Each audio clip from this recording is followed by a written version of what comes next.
오늘 읽었던 이 본문 말씀은 하나님의 아들이신 예수님이 사람의 몸을 입고 이 세상에 오셨다는 것을 증언하는 말씀입니다. 예수께서 사람의 몸을 입고 이 세상에 오신 것을 가리켜 우리는 성육신이다라고 그렇게 이름을 붙입니다.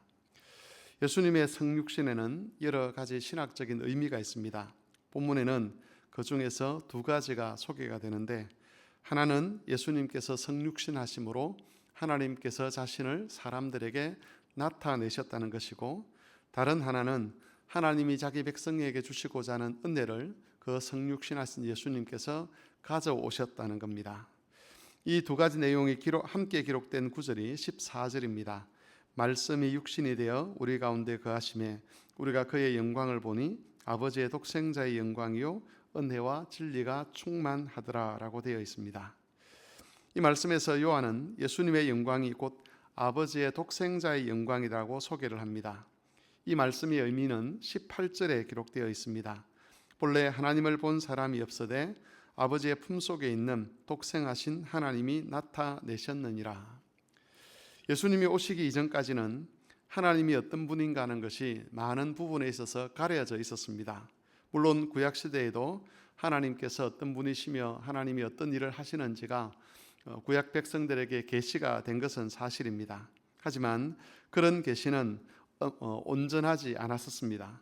예수님이 오시기 전까지는 하나님께서 말씀하신 많은 것들이 비밀로 감추어져 있었습니다. 일부만 나타났다는 것이죠. 그런데 예수님께서 오심으로 그 모든 비밀이 다 풀어졌습니다. 그런 의미에서 예수님의 성육신은 하나님께서 자신을 나타내신 그런 방법이었다, 사건이었다라고 볼 수 있는 것이죠. 예수님의 모든 사역과 말씀을 통해서 구약시대에 감추어져 있던 그 모든 비밀이 다 밝혀지게 된 겁니다. 그래서 예수님은 아버지를 나타내시는 분이라 그렇게 볼 수가 있습니다. 성육신의 두 번째 의미는 예수님께서 하나님의 은혜를 가져오셨다는 겁니다. 16절을 보면 성육신하신 예수님을 통해서 우리가 은혜를 받았음을 강조를 합니다. 또 17절에서도 은혜와 진리가 예수 그리스도로 말미암아 오게 되었다는 것을 증언합니다. 은혜라는 말은 하나님께서 자기 백성에게 값없이 베푸시는 그런 복을 의미합니다. 이 복 중에서 가장 큰 복은 우리가 하나님의 자녀가 되는 권세를 얻어서 하나님과 교제하고 하나님의 영광을 누리게 되었다는 겁니다. 이것이 예수님이 오셔서 우리에게 나누어 주신 하나님의 은혜의 핵심입니다. 그런데 우리가 여기서 생각해 보아야 할 것은 제자들이 도대체 무엇을 보고 예수님이 하나님이시고 예수님께서 우리에게 은혜를 가져오신 분인 것을 알았느냐 하는 것이죠. 예수님의 겉모습에서는 하나님의 영광이라는 것을 볼 수가 없었습니다.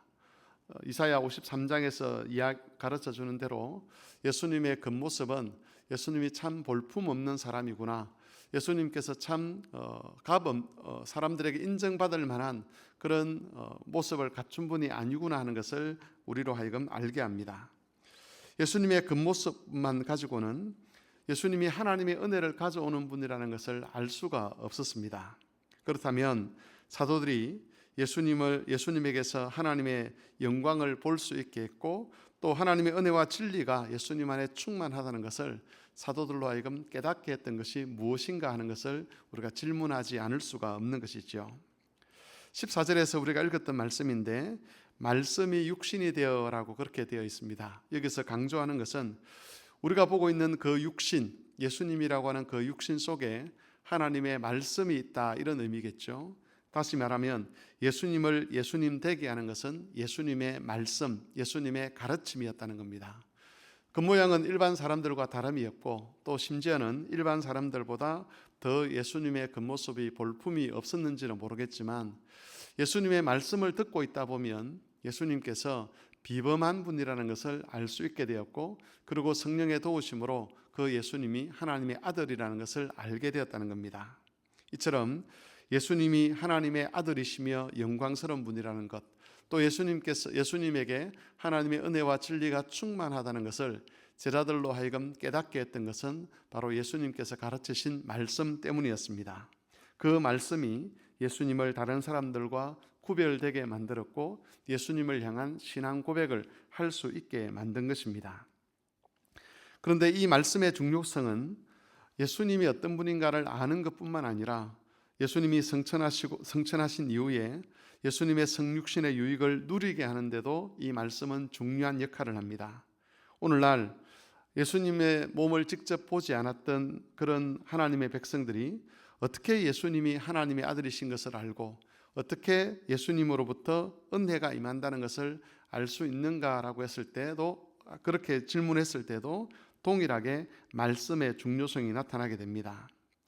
예수님이 하나님이 어떤 분이 예수님을 통해서 하나님께서 자신을 나타내시는데 그 예수님을 통해서 하나님을 알 수 있는 길은 말씀을 듣고 읽고 묵상하는 길밖에 없습니다. 또 예수님의 성육신으로 인해서 우리가 하나님의 은혜를 받게 되었다고 그렇게 되어 있는데 이때에도 그 은혜가 우리에게 오는 방편이 바로 말씀입니다.